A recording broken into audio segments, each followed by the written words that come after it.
Hello and welcome. Today I would like to show you how I created the track Supernova Shell, which was recently released on my album Protostar on synth Records.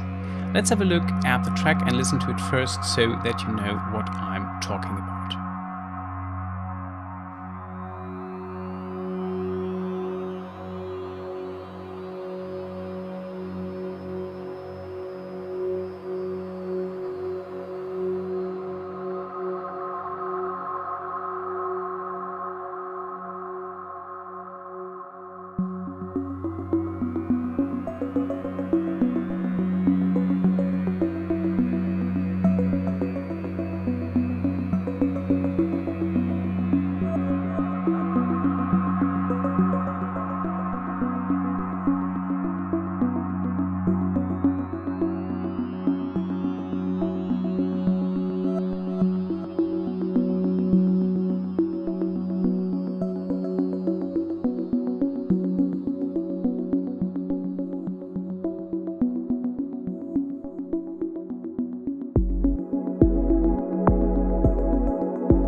The first element that I would like to talk about is the kick drum and sub bass sound.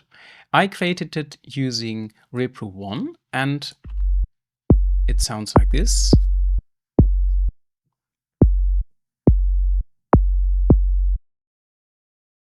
The idea behind this patch is to play with the self-oscillated filter. In the mixer, all oscillators are set to 0, so we are only hearing the self-oscillated filter. I used an envelope to modulate the pitch and used a very snappy decay time to create this kind of sound. Also, the same thing is happening here on the amp envelope, and a very important piece of this patch is that the sustain is not at 0, but at a higher value, so that we can hear the nice sub bass after the initial attack.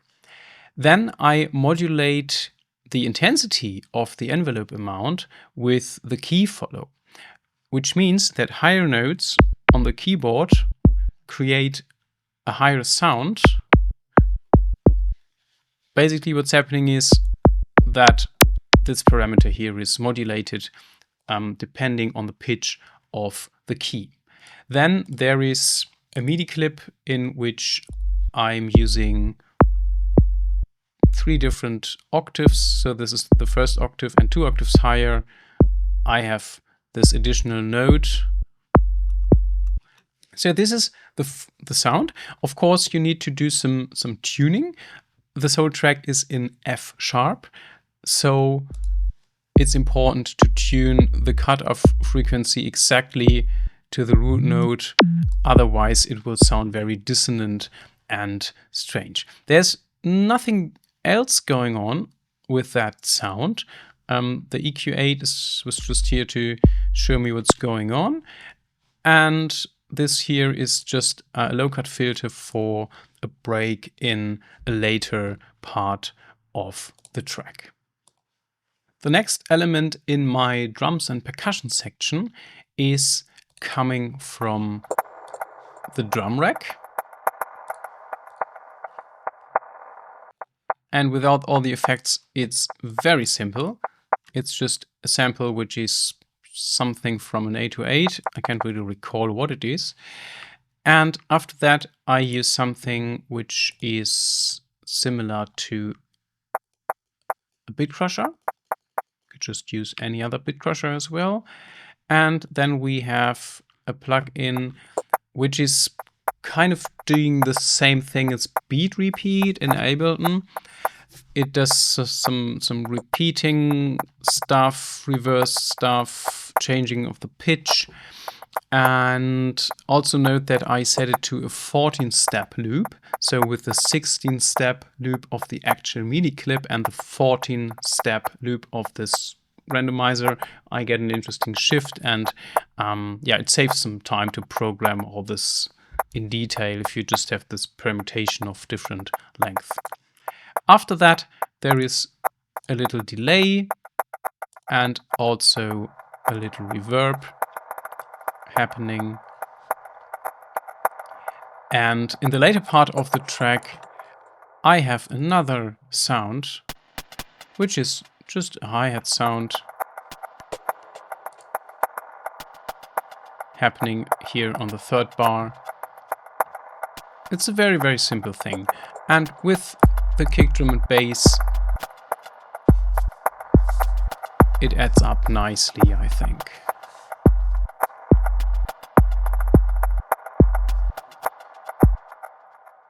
Let's jump to the beginning of the track. Here I was quite lazy for my standards and used some presets. The first one is from a library from Luftroom. It's a patch for Zebra by Yuhi. And I'm playing a chord here, which is using the root note F sharp, then the 5th C sharp, and the E as the 7th. There's no 3rd, so you don't know if it's F sharp or F minor or F major at this time of the track. And after the patch from Zebra, there is a slower delay and a bigger reverb from Valhalla DSP. I play the chord, hold it for 4 bars, and then there is like 4-bar break to give the sound some space to breathe before it's happening again.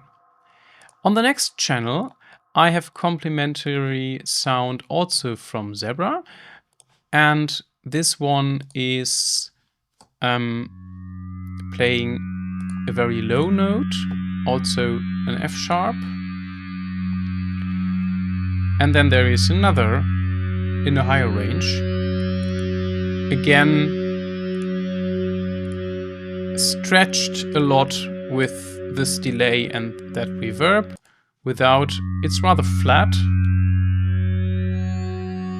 But with those two effects added, it really gives a nice atmosphere. Talking about the arrangement and mixing, the idea here is to combine one pad sound in the lower frequency range and another one in the mid and high range. So both together sound like this, and you immediately have a very nice mood for the track.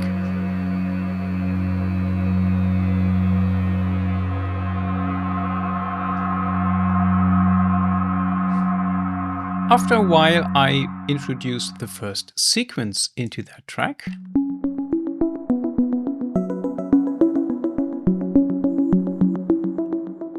Which is also based on a few very, very simple ideas. Here in Dune, I'm using only one oscillator and I'm using the FM synthesis type. And if I deactivate the unison and I deactivate the modulation, then we are just having a simple sine wave. And I'm spicing this up first with some random modulation of the intensity of the FM. So this is how it would sound if I did it manually, but there are 2 LFOs in a random mode, and those are changing the intensity with every note that is being triggered by the sequencer. Then there is also some unison.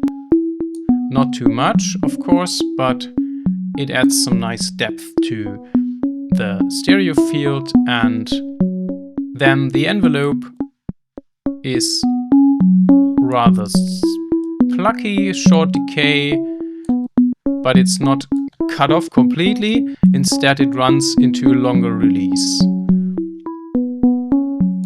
so that it's very smooth and lush sounding. The filter is doing nothing, it's at 100%, so we don't need to talk about the filter or anything in the filter envelopes.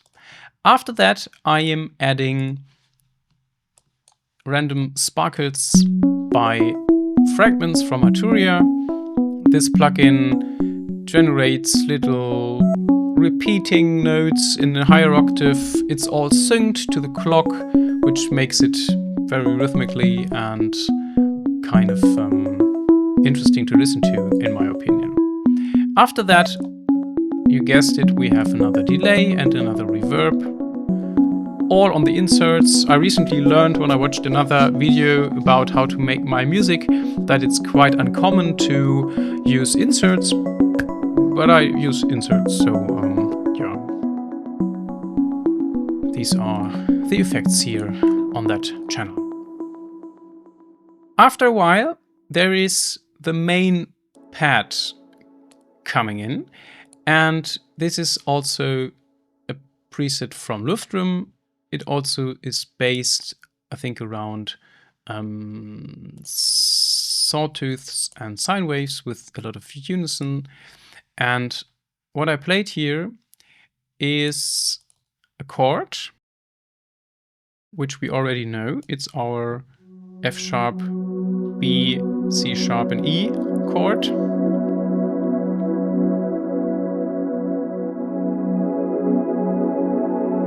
on top of that there is a melody going on. First it's only 2 notes, the G sharp and the E. And after a break, this melody evolves, it develops. So there's again those 2 notes, G sharp and A, and then it's expanded with the E, the B on top, and then the E. So this is like the main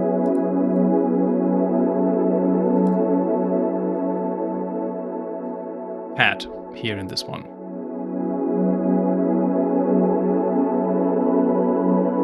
Also, I just noticed that I forgot to show you what the sequence is actually playing, so I'm jumping back here. It's the same notes that I just had in the chord. It's the root note, the F sharp, then there is the C sharp, which is the 5th, and the E, which is the 7th. These are exactly the same notes which are used in the intro pad down here. So taking an idea, an element, and expand it to different instruments, different sounds. Then there is also the B, which is the 4th note in that scale. And here I just improvised a 4-bar sequence with that sound.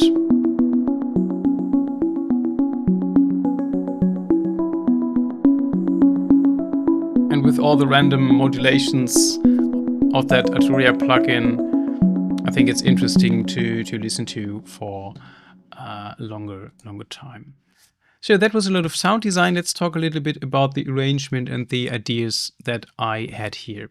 You see that there are not all the elements playing at the same time. In order to have a clean mix and a nice decluttered audio signal, I'm using a lot of breaks. So my idea is here to start with those big pads and to give the listener an idea of what to expect in terms of the atmosphere and the overall style of the track. I then introduce the sequence, but then already one of the 2 pad sounds is dying out and not playing anymore after a short while. And then there's just this sequence left here after that note of the other pad died out. And this leaves enough room for the kick drum, the bass, and the main pad to appear in the track.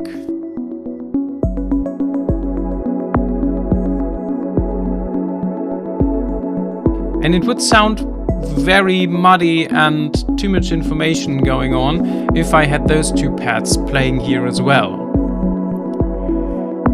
I could show you how it would sound, and I think you agree with me that it would not be a good idea to have all of them playing at the same time.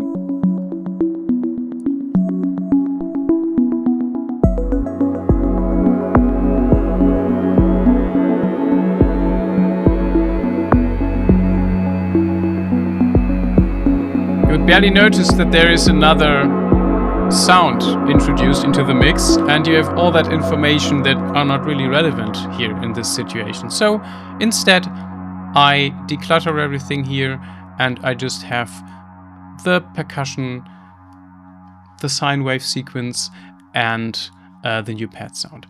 By the way, on my master chain there is just nothing. I think I just have some very subtle stuff here. I can just delete it, and this is just my analyzer.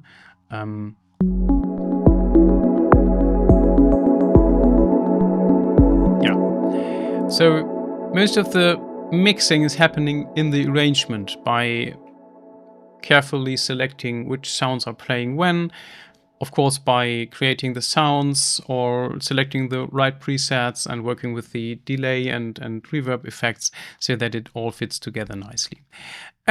Yeah, then after this pad played for 2 times, we are hearing the first pads again.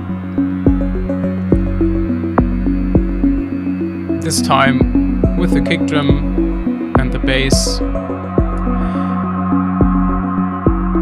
And then I added the percussion, the first percussion sound, and another very simple pad sound from Zebra, just playing 3 long notes, also to expand the sonic palette a little bit into the higher range. So at this point the whole arrangement opens up a bit because we have this percussion sound and this very high pad, which is also a preset from Luftroom, I think. Of course with a lot of delay and a lot of reverb on top.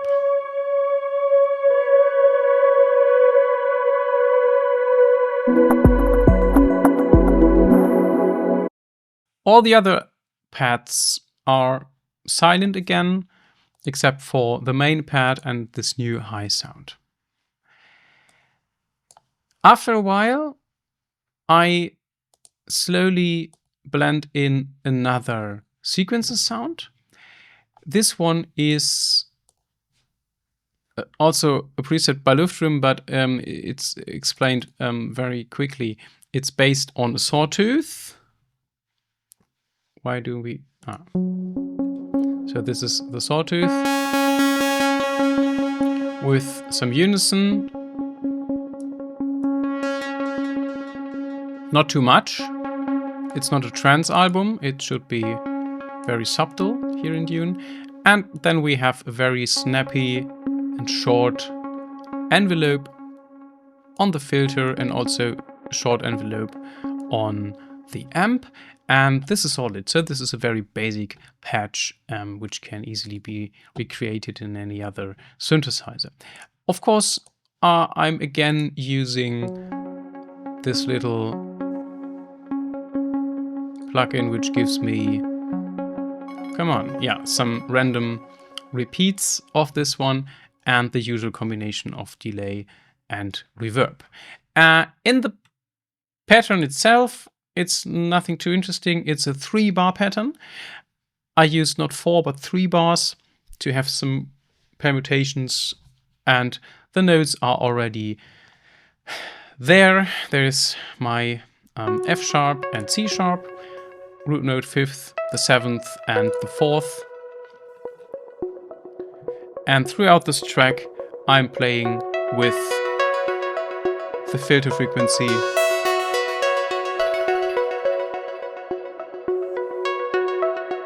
I think this is self-explanatory. Yeah, and all of this together is basically what's happening here. Then there is a kind of break where the kick drum and bass stops for a while.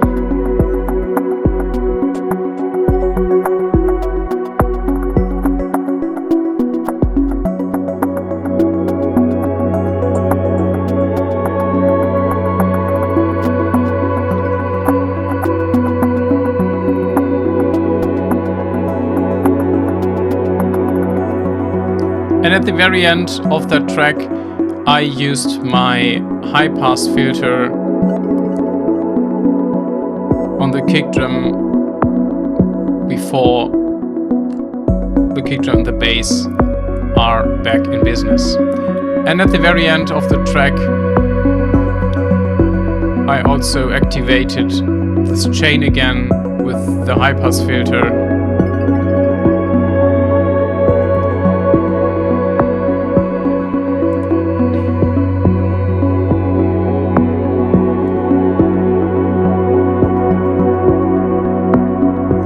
Before everything fades out in the end. The track ends with all the pads muted, and then we just hear the 2 sequencer sounds.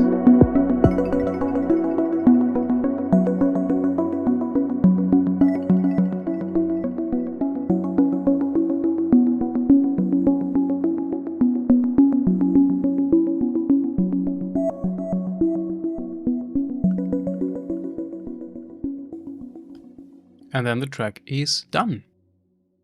Yeah, so for my standards, this track is very rhythmic and very quantized to those 4-bar and 8-bar kind of things.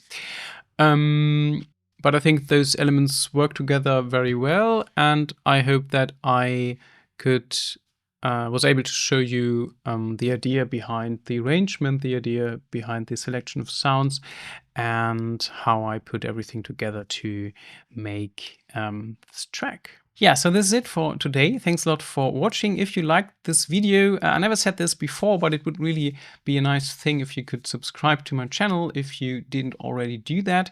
I'm trying to reach for 50,000 subscribers by end of the year, so I'm requiring your help here. So thanks a lot.